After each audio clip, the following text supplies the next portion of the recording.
मतलब पहला आंदोलन से क्या कि आंदोलन खत्म होने के बाद में लोग चले जाते हैं, स्पीच हुई। ये आंदोलन है कि 3 दिन बाद में भी भीड़ बढ़ रही।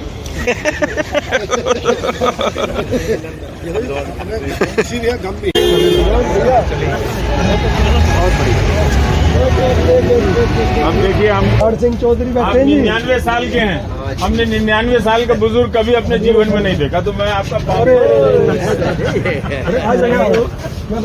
1 जनवरी को 100 साल के हो जाएंगे। बोले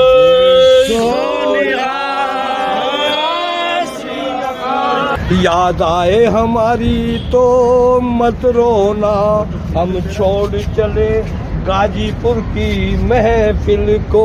याद आए हमारी तो मत रोना, कुछ गिले शिकवे थे, कुछ गिले शिकवे थे, वे दूर हुए, मांगे हमारी पूरी हुई, किसानों की जीत हुई। आओ मिलने गले, आओ मिलने गले, फिर मिले ना मिले, अब लौट चले, अब लौट चले। वाह! और रवीश कुमार जी का धन्यवाद करते चले, अब लौट चले। आप दर्शन करने योग्य हैं तभी आया हूँ। नहीं जी, आप दर्शन करने भैया एक फोटो करा लो। हाँ, फोटो करा लो जी। आप भावुक हो गए बहुत ज्यादा। भावुक हो गए। नहीं, भूमिका ऐसी नहीं भाई कि वास्तव में हम हो जाता।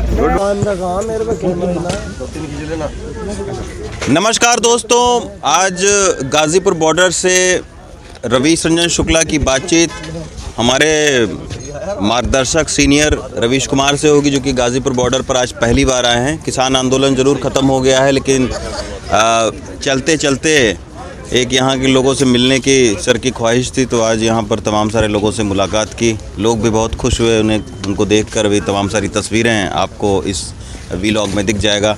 आज हम वीलॉग सर से बात करेंगे कि सर ने क्या सोचा। अभी तक तो क्या था कि हम लोग जो भेजते थे उसको सर लिख के और उसके बाद में प्राइम टाइम पे अपना शो करते थे, लेकिन आज खुद यहाँ आके उनकी क्या फीलिंग्स हैं, क्या एहसास हुआ है। सर, आज आप यहाँ पे आए, इतने सारे लोगों से मिले, इतने सारे लोग, और इनको बहुत खुशी हुई क्योंकि आज जब यहाँ से जा रहे हैं तो एक तोहफ़ा के तौर पर आपसे मुलाकात भी हो गई, तमाम सारे लोगों ने फ़ोटो भी खींची। इस पूरे आंदोलन का जो लबो-लुबाव रहा, आपको आज एहसास हुआ यहाँ देखकर? पहले तो इसके लिए शुक्रिया। लोगों ने प्यार से मुझे सम्मानित भी कर दिया यहाँ। नहीं, मैं इसलिए 1 साल दूर रहा क्योंकि मैं इस आंदोलन को मैं जान रहा था कि इसका आकर्षण ऐसा है कि कोई भी जो अपने देश के लोगों के प्रति ज़रा भी संवेदनशील है वो इसमें खींच सकता है। तो मैं अपनी एक सोचा था कि मैं दूरी बना के रखूँगा और मैं दूर से देखना चाहता था इस आंदोलन को हमेशा, ताकि एक पर्सपेक्टिव, एक संदर्भ मुझे सही नज़र आए कि इसमें क्या हो रहा है, इसमें क्या सारी चीज़ें हैं। कई बार मैं जानता हूँ कि लोग इतना प्यार करते हैं कि फिर उसको मुझे अपना उसका हिस्सा बना लेते हैं, लेकिन मुझे वो लाइन हमेशा खींचनी पड़ती है। पर आज नहीं रहा गया कि अब आंदोलन ख़त्म हो गया है, जाने का ऐलान हो गया है, हर तरह की चीज़ें वापस हो गई हैं। पर बहुत कुछ सीखने की बात है, क्योंकि ये जो किसान बिल है ये कोई साधारण बिल नहीं है। इसमें जिस तरह की तकनीकी बातें थीं उसको समझ के गलत तरीके से कौन लिख रहा था? अंग्रेजी के अर्थशास्त्री लिख रहे थे, बताइए, और किसान नहीं समझ रहे थे। जो खेती करते हैं, जो उगा रहे हैं, जो बेच रहे हैं, वो अपनी स्थिति तो ज़्यादा बेहतर तरीके से समझ सकते हैं, कई बार नहीं भी समझ सकते। लेकिन उस कानून की बारीकियों को पूरे आंदोलन में व्यापक रूप से प्रसारित कर देना ये बड़ी बात है ना। और ये इन्होंने अपने स्तर पे किया, मीडिया ने तो किया नहीं। मीडिया ने तो नहीं बताया कि इसमें ये चीज़ है, इसमें आपका ये नुकसान हो रहा है, ये हो रहा है। मीडिया तो चुप ही था। इनके सड़क पे उतरने के कई महीनों तक मीडिया इस कानून को लेकर, आप जब पुरानी रिपोर्ट देखेंगे उसमें किसी तरह की कोई आपको डिटेलिंग नहीं मिलेगी, कोई सवाल नहीं मिलेगा कि आप इतना बड़ा बदलाव करने जा रहे हैं और अध्यादेश से ला रहे हैं। और इतना सारा सपना दिखा रहे हैं। अब तो 4-10 दिन के बाद 2022 आने वाला है, वो विज्ञापन लेकर आ जाएंगे कि किसानों की आमदनी दोगुनी हो गई है ना। तो किसान आंदोलन ने सबसे बड़ी चीज़ जो स्थापित की है पिछले 7 साल में, ये स्थापित कर दी गई थी कि जनता बेवकूफ़ है। लेकिन किसान आंदोलन ने इस धारणा को तोड़ दिया, नहीं, जनता बेवकूफ़ नहीं है। तो आप ठीक है, आप कोई कानून बनाते होंगे तो उसमें आप किसानों की भी भागीदारी रखिए। ये एक बड़ा बदलाव था। और पिछले 7 साल की तुलना में देखिए तो ये पिछले 70 साल के बराबर का एक ऐतिहासिक आंदोलन है, क्योंकि हर आदमी, हर नेता एक ईडी के डर से, एक सीबीआई के डर से अपनी राजनीति छोड़ के बीजेपी में जा रहा था, है ना। कांग्रेस का आधा कांग्रेस चला गया, बिल्कुल। तो हर कोई डरा हुआ था, सरकार के उससे डरा हुआ था, और धर्म की राजनीति से सब अपनी अपनी पोजीशन ले रहे थे। और ये मान लिया गया कि किसानों को भी तोड़ दिया जाएगा धर्म के नाम पर, क्योंकि किसान गाँवों में जिस तरह से दंगों का विस्तार हुआ है, नफरत की राजनीति का विस्तार हुआ है। और मैं अभी भी किसानों को इसमें 100 में 100 नंबर नहीं दूंगा कभी भी। अभी मैं इंतज़ार करूंगा कि इस मामले में किसान 100 में 100 नंबर हासिल कब तक करते हैं, कितने दिन लगाते हैं। लेकिन ये बहुत बड़ी बात थी रवीश कि किसानों ने उसी जनता के बीच जाके कह दिया कि दंगों का होना सबसे बड़ी गलती थी। आसान बात नहीं, बिल्कुल सही बात। अपनी गलती अपने लोगों के बीच में स्वीकार कर लेना, ये बड़े बड़े नेता नहीं कर पाते हैं। वो 50 चुनाव हार जाते हैं, तब ये किसी को इंटरव्यू में कोने किनारे में जाके कहते हैं कि हाँ ये गलती हो गई थी हमसे, और वो हेडलाइन बनती है। लेकिन मंच सजाकर किसान वो ये कह रहे हैं कि हाँ दंगों का हो जाना इतनी बड़ी गलती है। उन सबको समझना चाहिए कि भाई ये दूसरे तरह की प्रजाति हैं। नहीं, आप जिंदाबाद मत करो। नहीं, मेरा जिंदाबाद। इसीलिए मैं नहीं आ रहा था कि आप मुझे इतना प्यार करते हैं कि फिर आप जिंदाबाद करने लगेंगे। तो हम पत्रकार को जिंदाबाद नहीं चाहिए। हाँ, पत्रकार पे आप नज़र ज़रूर रखें कि किस तरह से पत्रकारों पर हमले हो रहे हैं, है ना।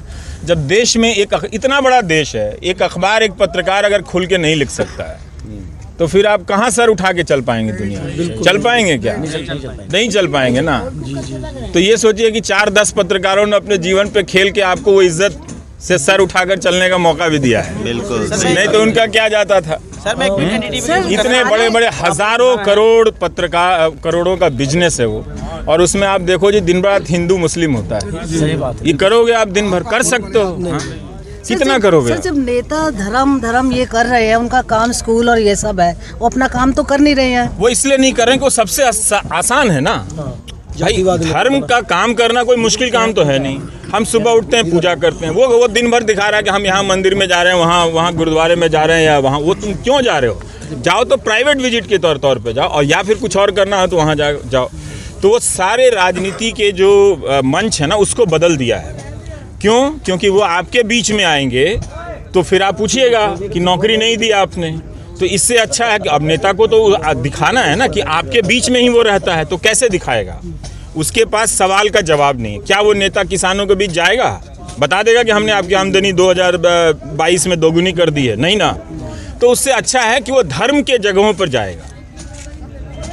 तो इससे तो ये सारी नहीं, आम जनता को लगता है कि हमारे धर्म की रक्षा कर रहे हैं। वो धर्म की रक्षा नहीं कर रहे हैं, उनके धर्म का इस्तेमाल कर रहे हैं, है ना। तो आप, ये देश बहुत तरह की समस्याओं से जूझ रहा है, और आप करना भी चाहते हैं, बेशक कीजिए। लेकिन आप इस तरह से इसके नाम पे इतनी नफरत आप फैलाते जाएंगे। हम तो सोचते हैं कि बच्चों का क्या होगा। ये तो पढ़े लिखे बड़े बच्चे जब इस तरह से, आप गुरुग्राम का देख के मुझे तो वो शहर ही नहीं लगता है। वो क्या शहर है? उससे अच्छा तो ये किसानों का मोर्चा है कि जहाँ उसके खिलाफ लोग, आप 100 लोग कह भी रहे हैं कि हाँ जी गलत हो रहा है ना। तो ये चीज़ बहुत सीखने वाली बात है। तो मैं थोड़ा अपनी आंखों से उसको देखना चाहता था। अच्छा कि जय जवान, जय जवान किसान कीजिए कि 1 साल तक इस दौर में इतने कानून के खौफ, मीडिया का खौफ, सोशल मीडिया का खौफ, है ना, उसके उस दौर में कोई इस तरह से शांति के साथ आंदोलन कर सकता है। और बहुत कम उम्मीद थी कि ये जीत पाएंगे। बहुत कम। मैंने अपना पहला जो शो किया था तो उसमें ये बात कहा था कि ये किसान नाम के शब्द पे हमला है।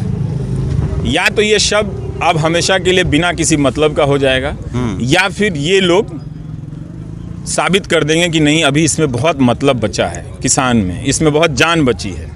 तो मैं उसमें काफ़ी मेरे संदेह थे, मुझे लगता नहीं था कि ये लोग उस सम्मान को बचा पाएंगे।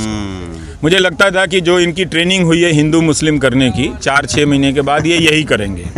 तो लेकिन इन्होंने नहीं किया, तो मेरे लिए बहुत बड़ी उपलब्धि थी गोदी मीडिया को हरा देना। मीडिया के प्रति ये जागरूक हुए कि अगर मीडिया खिलाफ हो जाए तो आपके लिए सांस लेना कितना मुश्किल हो जाएगा। लेकिन इन्होंने कहा कि जब खिलाफी हो गया तो कोई बात नहीं, अभी संसार में हवा है, ऊपर वाले ने हवा दी है तो हम सांस वहाँ से लेते हैं, है कि नहीं।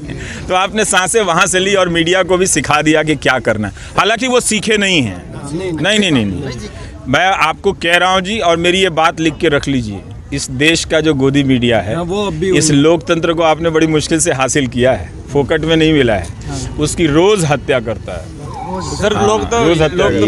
ये रवीश कुमार जी हैं, तमाम सारे लोगों से यहाँ बातचीत कर रहे हैं और ये सही बात है। जब ये किसान आंदोलन ख़त्म हुआ तो इन किसानों ने उन मीडिया के लोगों का भी धन्यवाद किया कि आपने अच्छा दिखाया या बुरा दिखाया, आपका धन्यवाद है। तो ये गाज़ीपुर बॉर्डर पर पहली बार रवीश कुमार जी यहाँ पर आए हुए हैं देखने के लिए कि आखिर कैसे ये पूरा आंदोलन इतने दिनों तक शांतिपूर्ण तरीके से, इतने अनुशासित तरीके से चला है। तो ये गाज़ीपुर बॉर्डर की रिपोर्ट है। 15 तारीख तक इसी गाज़ीपुर बॉर्डर से मैं रिपोर्ट करता रहूँगा जब तक राकेश टिकैत यहाँ से जाएंगे नहीं।